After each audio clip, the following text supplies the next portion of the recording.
ನಮಸ್ತೆ ವಿದ್ಯಾರ್ಥಿಗಳೇ, ನಮಸ್ತೆ ಸ್ನೇಹಿತರೆ. ನಾಗರಾಜ್ ಎಜುಕೇಷನ್ ಚಾನಲ್ಗೆ ತಮ್ಮೆಲ್ಲರಿಗೂ ಸ್ವಾಗತ. ಇವತ್ತಿನ ಈ ವಿಡಿಯೋದಲ್ಲಿ ಪ್ರಥಮ PUC ಕನ್ನಡ ವಿಷಯಕ್ಕೆ ಸಂಬಂಧಪಟ್ಟ ಹಾಗೆ ಅರ್ಧವಾರ್ಷಿಕ ಪರೀಕ್ಷೆಗೆ ಅನುಕೂಲವಾಗುವಂತೆ 80 ಅಂಕಗಳ ಒಂದು ಮಾದರಿ ಪ್ರಶ್ನೆ ಪತ್ರಿಕೆಯನ್ನು ಈ ವಿಡಿಯೋ ಮುಖಾಂತರ ತಮಗೆ ತಲುಪಿಸುವ ಒಂದು ಪ್ರಯತ್ನವನ್ನು ಮಾಡ್ತಾ ಇದ್ದೇನೆ.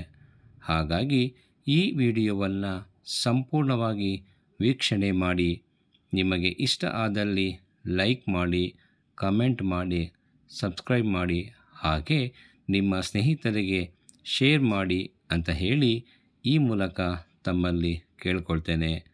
ನಮಸ್ಕಾರ.